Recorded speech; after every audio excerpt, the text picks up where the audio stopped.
সাবেক মন্ত্রী, বিশিষ্ট রাজনীতিবিদ, কর্নেল অবসরপ্রাপ্ত ডক্টর অলি আহমেদ। কর্নেল অবসরপ্রাপ্ত ডক্টর অলি আহমেদ। বীর বিক্রম, সরি।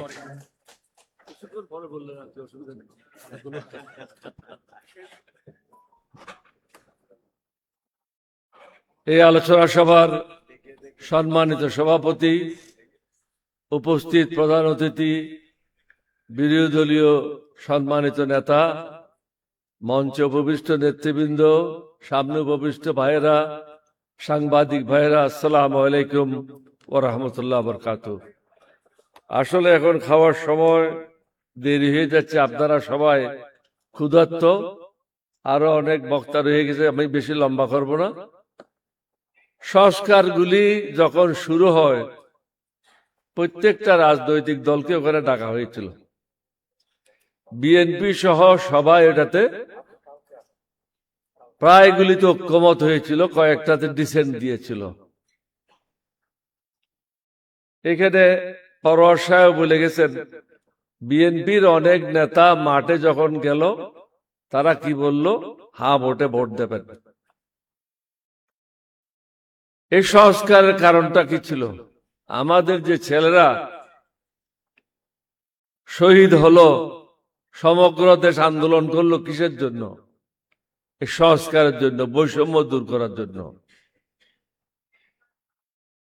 এই বৈষম্য এবং সংস্কারগুলি করলে কি, বৈষম্য দূর করলে, সংস্কারগুলি করলে কি হয়? একটা দেশ একটা সিস্টেমের মধ্যে চলে আসে। দেশ কিন্তু ব্যক্তি চালায় না, একটা সিস্টেমের মধ্যে পড়ে গেলে সিস্টেমটাই দেশ চালায়। এখন আমরা কিন্তু সিস্টেমে যাইতে চাচ্ছি না।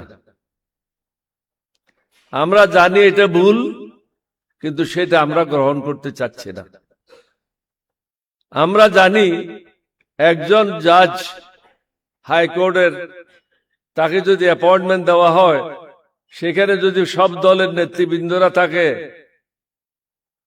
প্রশ্ন জিজ্ঞাসা করে, তিনি যদি দলীয় লোক না হয়, তার বিরুদ্ধে যদি কোনো অভিযোগ না থাকে, নিশ্চয়ই তিনি জনগণের জন্য কাজ করবেন। আর যদি সরকার তাকে এককভাবে সেখানে নিয়োগ দেয়, তখন সে সরকারের পক্ষ হয়ে কাজ করবে। একইভাবে দুদকে যান, পাবলিক সার্ভিস কমিশনে যান, প্রত্যেকটা জায়গায় যান। আমরা কি চাচ্ছি? আমরা তো এটা চাচ্ছি না যে আমাদেরকে 10 জন মন্ত্রী দেন, 20টা গাড়ি দেন, 50টা প্লেন দেন। এটা তো আমরা চাচ্ছি না। যে জিনিসটা ভুল আমরা করে চলেছি বিগত 50 বছর, 52 বছর যাবত, এই ভুল থেকে আমরা বেরিয়ে দেশটাকে একটা সুন্দর পথে পরিচালিত করতে চাচ্ছি। 70% লোক অংশগ্রহণ করেছে, 30% লোক অংশগ্রহণ করে নাই। আপনি এটা না কি করে করবেন? সংবিধানের দোহাই দিলে তো হবে না। 1971 সালে আমরা যখন বিদ্রোহ করি, সেটা কি সংবিধান মেনে করেছিলাম? পরবর্তী পর্যায়ে অনেকগুলি কাজ হয়েছে। আমি প্রত্যেকটা সংগ্রামের সাথে লিপ্ত ছিলাম, নেতৃত্বে ছিলাম। এরশাদ পতন যেদিন হলো, সর্বশেষ মিছিলটা আমিই করেছিলাম, 144 দ্বারা ভঙ্গ করেছিলাম। এটা কি আইন মেনে করেছিলাম? সংবিধান মেনে করেছিলাম? সংবিধান কার জন্য? মানুষের উপকারের জন্য, মানুষকে কষ্ট দেওয়ার জন্য না। আমরা তো এমন কিছু চাচ্ছি না যেটা প্রধানমন্ত্রীর ক্ষমতা কমে যাবে, স্বরাষ্ট্রমন্ত্রীর ক্ষমতা কমে যাবে, বা কোনো এমপির ক্ষমতা কমে যাবে। এখানে মুশকিল আছে। মুশকিল হলো এই নির্বাচনটা হয়েছে রিজওয়ানা মার্কার নির্বাচন, এবং এখানে শিক্ষিত লোকের সংখ্যা খুব কম। সংবিধান এরা অনেকে বুঝে না। সুতরাং 2-1 জনে যেটা বলে সবাই মাথা নাড়ে। এটা হঠাৎ আমার খেয়াল বললো, পাকিস্তানে ছিলাম, 50 বছর, 12 বছর। অনেক এমপি ইলেক্টেড হয়ে আসতো, লেখাপড়া জানতো না। অনেকে হুক্কা নিয়েও পার্লামেন্টে ঢুকতো। তো একজনে বললো যে ভাই তুমি তো ঘুমাচ্ছ, বলছে আমি ঘুমাচ্ছি, যখন হাত তুলতে বলো একটু ধাক্কা দিও, আমি হাত তুলে নেবো। এখন এরকম হাত তোলার পার্লামেন্ট হয়ে গেছে। প্রধানমন্ত্রীকে চিন্তা করতে হবে যে যতই কিছু করুক না কেন শেষ পর্যন্ত দায়ভারটা আপনার উপরে আসবে। এটার জন্য আপনি প্রস্তুত আছেন কিনা? আপনার মাও বলেছে সংবিধান ছুঁড়ে ফেলায় দাও, না বলে নাই? আপনার যে মহাসচিব আছে তিনিও বলেছেন, আপনার দলের অনেকেই বলেছেন। কেন বলেছেন? এখানে অনেকগুলি বৈষম্য রয়েছে। এই বৈষম্য দূর করলে আপনি নির্বিঘ্নে আপনার কর্মকাণ্ডগুলি চালাতে পারবেন। কিন্তু এখানে ক্ষতিগ্রস্ত হবে কিছু দুর্নীতিবাজ কর্মকর্তা কর্মচারী, যারা আপনাদেরকে করতে দিচ্ছে না। এখন যদি আপনি এটা না করেন তাহলে কি হবে? এফেক্টটা কি হবে?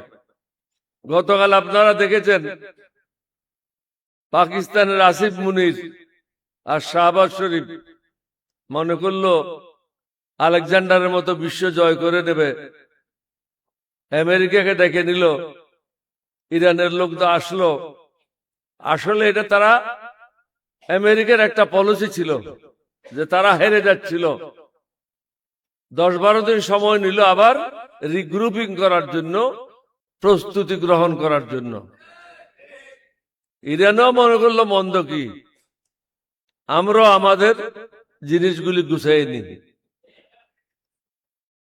এটার এফেক্টটা কি হবে? It is a third world war একটা সূচনা। এটার যে সুদূর এটা আমাদের উপর এফেক্ট হবে। এখন আপনারা, আমি সাধারণ জিনিসের কথা বলি, মুরগির দাম 100 টাকা বৃদ্ধি পেয়েছে, যেটা কক, রেড কক বলে, ওটা 100 টাকা বৃদ্ধি পেয়েছে কেজি প্রতি। প্রত্যেকটা সবজির দাম বৃদ্ধি পেয়েছে, দ্রব্যমূল্যের দাম বৃদ্ধি পেয়েছে। মানুষের আয় তো বৃদ্ধি পায় নাই। 5-6 কিলোমিটার লম্বা একটা পেট্রোল পাম্পের সামনে দাঁড়ায় থাকতে হয়।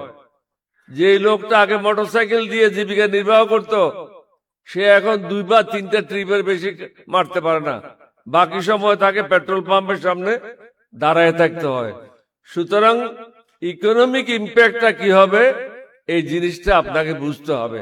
এখানে বড়োয়ার সাহেব বলে গেছেন গত 1.5 মাসে 51,000 কোটি টাকা ব্যাংকের থেকে ঋণ নিয়েছেন।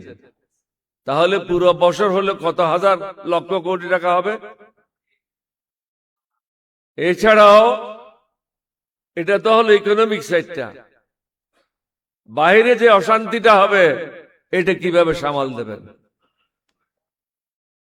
জনগণের মধ্যে অশান্তিটা সৃষ্টি যে হবে দ্রব্যমূল্যের কারণে, এটা সামাল দেওয়া সম্ভব হবে না।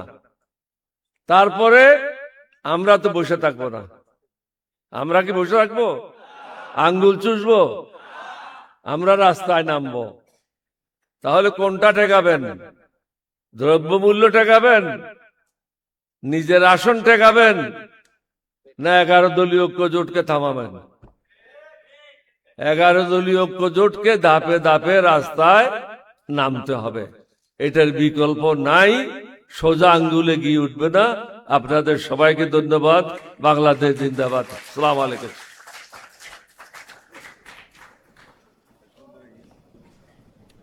সম্মানিত সুধী মণ্ডলী, এখন আপনাদের সামনে